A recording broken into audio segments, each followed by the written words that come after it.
Seven Deadly Sins, chapter 199. One more chapter until 200 chapters. That's going to be exciting. Now, if it weren't for the ending of this chapter, I would have been like, okay, this is an easy chapter to review. It's Gloxinia, Dolor versus Diane and King. And boy, do Diane and King get fucking owned badly. And we kind of already expected that. Because, man, like the power scaling between Meliodas and like the rest of the Seven Deadly Sins, except for Escanor. Like Escanor and Meliodas, they're like here and everyone else is way down there. There's a huge power gap between those monsters, man.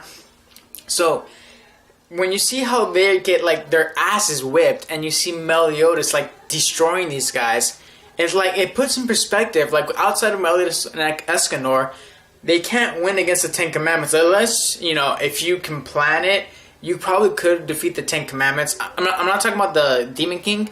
If you just had Escanor and Meliodas during the daytime and they can plan it by ambushing the Ten Commandments, I'm not so sure how strong the Demon King. He probably hacks as hell, way stronger than Escanor and Meliodas combined.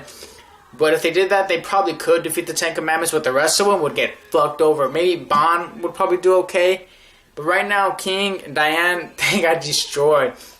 You have Diane, who's like fighting against Dolor, and he does it like methodical and in a dancing manner. He doesn't use like brute force. He gets around her attacks and he like knocks her silly, man. Her face is like all fucked up. You see King trying to go all ham on against Gloxinia. He's using all his stamina right off the bat, trying to take him out in one shot. And Gloxinia just works around it and he attacks him. And like he tells him how it's kind of pathetic you don't have your own wings. Like I don't think that's ever happened before. But because it's pretty interesting why King doesn't have his wings right now. Because it seems to me every other Fairy King probably has had them. And this is like one of the original Fairy Kings. If not the original, I believe. So they beat the crap out of him. That's the simple stuff. And you think, oh, like, they're not going to kill them, are they? Wait, what's going on? Damn. Because like one chapter, they take him out. And they're baiting them. They're like talking down to them. And they're like, you guys are pathetic. And then King tells them, if you're going to taunt us, or you're going to kill us, stop taunting us and get it over with. And they're down on the floor. But here's where it opens up a whole new avenue of stories, subplots, and gives so much potential here. They said, we only would have killed you if you didn't impress us in any way. We're going to train you guys. And I'm like, what? Alright. Obvious to me, I don't know what's going on here. Okay. It looks to me like Dolor and Gloxinia didn't completely betray their kind to join the Demon Clan or the Ten Commandments. Why else would they be fucking training them? Unless they're gonna try and recruit them to their side, which I think is like completely useless for them to try and do, because we know Diane and King will never go onto their side. So it seems to me that they're betraying the Ten Commandments / Demon Clan, and that's what they were meaning to do from the very beginning. And it's just interesting to me. It's like, if they betrayed the Demon Clan, if they betrayed the Ten Commandments, does Meliodas know? Was Meliodas in on this? Does that mean the whole thing where Meliodas was like trying to kill them was kind of an act? Like, there's just so many questions now. Did Meliodas really mean to try and kill them? Or did Meliodas know he was probably going to die? Like, I'm just so confused. Like, not confused, but I'm like curious. I'm so curious now. Like, now we have to look back. We have to answer questions. We have to see if we can get some read on these guys to see if they really did want you to join the Demon Clan. Because we're always wondering, why do Dolor and Gloxinia why do they betray their own kind, their own species, and join up with the demons?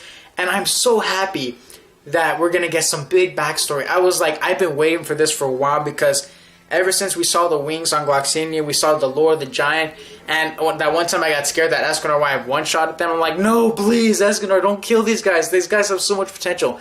Now we're getting that writing. Now we're getting that screen time of Gloxinia, Dolor. We have to know what's up with these guys. I'm so excited. This chapter was so simple and so kind of quick. You know, it's just an action fight. They're testing them out. But that last fucking panel is what makes this chapter so great and just makes everyone so excited. The whole fandom is probably going to be excited now, because I want to know more about these guys. These characters are so interesting, and it adds another dynamic to them. Kind of gives me like an Itachi feel. Maybe not that good, but it gives you that feeling like, oh, okay, there's a chance for them to win against the Ten Commandments if these guys are actually moles and they're not actually on the side of the Demon Clan. Because outside of that, they probably won't be able to win. Because I don't care how OP Escanor and Melius are, if you get the Demon King, that's probably not going to win over them. But if now that you have, maybe, possibly, we pump the brake. I should probably pump the brakes. Maybe I'm jumping the conclusions here. Maybe they're doing this for their own selfish reasons. Maybe they're trying to betray someone. Maybe they don't exactly want to like join the Seven Deadly Sins. Who knows? But all I know is that with them possibly like in the middle, the neutral zone, the Seven Deadly Sins have a much better chance at being the Ten Commandments in this war. Just off of that ending, it's like a 4.2 out of 5 stars. Without it, it'd probably be like a 3.8 because it was a simple chapter. But that ending got me so hyped up, so excited.